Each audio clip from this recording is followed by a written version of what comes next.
पंजाब में कानून व्यवस्था को लेकर आज हाई लेवल मीटिंग बुलाई गई। राज्य के वरिष्ठ अधिकारी और पुलिस अफसर बैठक में शामिल हुए। सीमा से जुड़े इलाकों पर खास चर्चा की गई। सुरक्षा व्यवस्था को और मजबूत करने पर जोर दिया गया।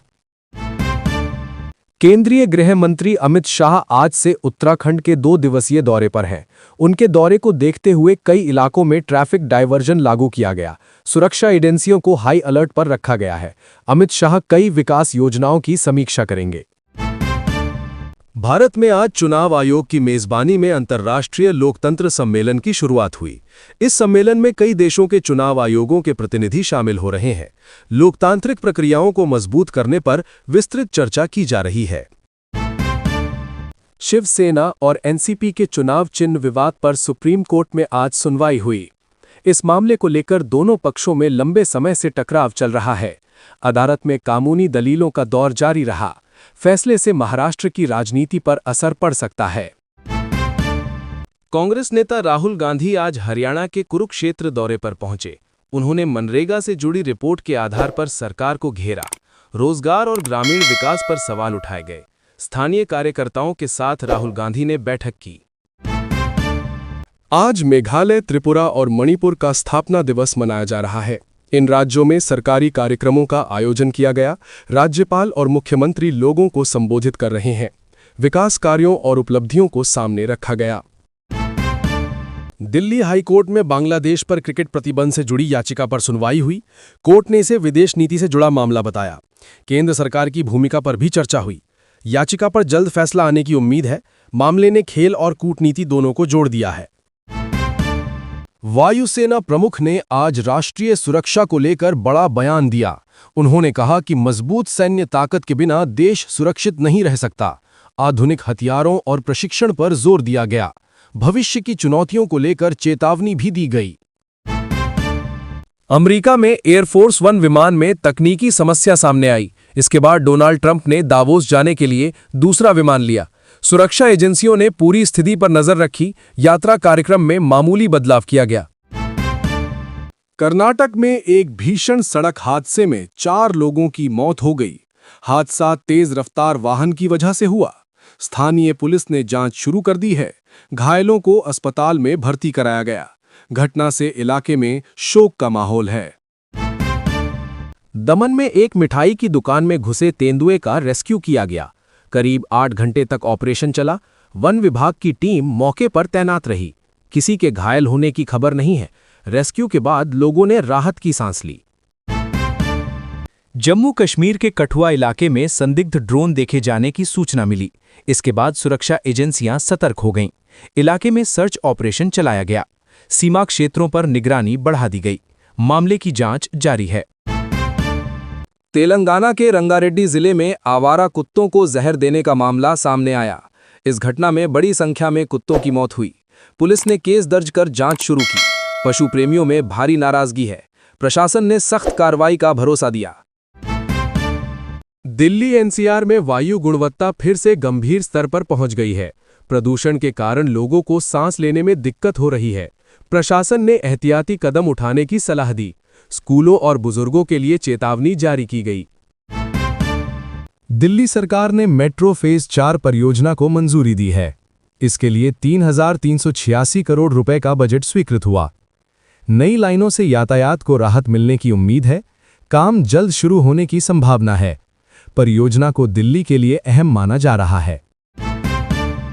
भारत की पहली वंदे भारत स्लीपर ट्रेन का कमर्शियल रन शुरू होने वाला है। इस ट्रेन से लंबी दूरी की यात्रा आसान होगी। रेलवे ने सभी तैयारियां पूरी कर ली है। यात्रियों को आधुनिक सुविधाएं मिलेंगी। इस कदम को रेलवे के लिए बड़ी उपलब्धि माना जा रहा है। आरआरबी ग्रुप डी भर्ती के पंजीकरण की तारीख में बदलाव किया गया है। अब आवेदन प्रक्रिया 31 जनवरी से शुरू होगी। भर्ती में हजारों पद शामिल हैं। उम्मीदवारों में इसे लेकर उत्सुकता है। रेलवे बोर्ड में आधिकारिक सूचना जारी की। भारत और न्यूजीलैंड के बीच T20 सीरीज की शुरुआत आज हो रही है। पहला मुकाबला क्रिकेट फैंस के लिए खास माना जा रहा है। दोनों टीमें मजबूत नजर आ रही हैं। स्टेडियम में दर्शकों की भारी भीड़ की उम्मीद है। सीरीज से खिलाड़ियों की फॉर्म का अंदाजा मिलेगा। ईशान किशन लंबे समय बाद T20 टीम में वापसी कर रहे हैं। वो 785 दिन बाद इस फॉर्मेट में खेलेंगे। टीम मैनेजमेंट ने उन्हें नंबर 3 पर उतारने का फैसला किया है।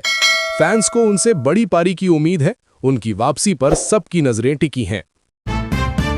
दक्षिण कोरिया में पूर्व प्रधानमंत्री हान डक-सू को सजा सुनाई गई है।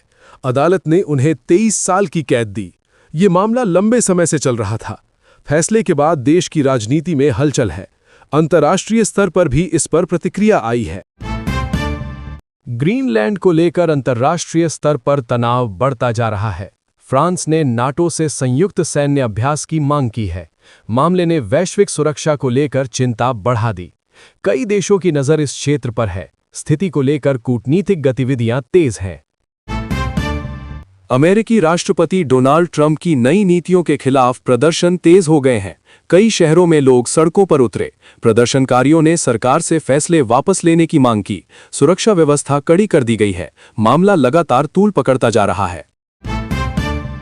ट्रंप सरकार के दूसरे कार्यकाल का पहला साल पूरा हो गया है। इस दौरान विदेश नीति में कई बदलाव देखने को मिले। कुछ मामलों में नरमी बरती गई है। विशेषज्ञ इसे रणनीतिक बदलाव मान रहे हैं। अगले फैसलों पर सबकी नजर है। उत्तर प्रदेश में एक जनपद एक व्यंजन योजना को लेकर चर्चा तेज है। मुख्यमंत्री योगी आदित्यनाथ ने इस योजना पर जोर दिया। इससे स्थानीय पहचान को बढ़ावा देने की बात कही गई। पर्यटन से जोड़ने की भी योजना है। झज्जर में घर घर स्वास्थ्य जांच अभियान शुरू किया गया है। इस अभियान का मकसद बीमारियों की समय पर पहचान है। स्वास्थ्य विभाग की टीमें तैनात की गई हैं। लोगों को मुफ्त जांच की सुविधा मिल रही है। अभियान को लेकर सकारात्मक प्रतिक्रिया है। रुद्रपुर में सड़क सुरक्षा माह के तहत जागरूकता रैली निकाली गई। कलाकारों और छात्रों ने इसमें हिस्सा लिया। लोगों को ट्रैफिक नियमों के प्रति जागरूक किया गया। प्रशासन ने इसे जरूरी कदम बताया। कार्यक्रम को अच्छा समर्थन मिला। नारनौल में निःशुल्क स्वास्थ्य जांच शिविर का आयोजन किया गया। इसमें 134 लोगों की जांच की गई। डॉक्टरों ने जरूरी सलाह भी दी। स्थानीय लोगों ने इसका लाभ उठाया। आयोजन को सफल बताया गया। लखनऊ में एम्बुलेंस के चौराहे पर फंसने का मामला सामने आया। घटना का वीडियो सोशल मीडिया पर वायरल हुआ। प्रशासन ने मामले की जांच शुरू की। ट्रैफिक व्यवस्था पर सवाल उठे। जिम्मेदारों पर कार्रवाई की बात कही गई। राजस्थान के कोटा में एक सरकारी अस्पताल की लापरवाही का मामला सामने आया है। परिजनों ने इलाज में देरी का आरोप लगाया है। घटना के बाद अस्पताल प्रशासन में हड़कंप मच गया। स्वास्थ्य विभाग ने जांच के आदेश दे दिए हैं। बिहार में शिक्षक भर्ती को लेकर आज बड़ा प्रशासनिक आदेश जारी किया गया। राज्य सरकार ने चयन प्रक्रिया को तेज करने के निर्देश दिए। लंबे समय से अटकी भर्ती पर उम्मीदवारों को राहत मिलने की उम्मीद है। शिक्षा विभाग ने आधिकारिक बयान जारी किया। महाराष्ट्र में एक बड़े घोटाले को लेकर एंटी करप्शन ब्यूरो की कार्रवाई हुई। सुबह से कई ठिकानों पर छापेमारी जारी है। सरकारी अफसरों के नाम सामने आने से हड़कंप मचा है। जांच एजेंसियां दस्तावेज खंगाल रही हैं।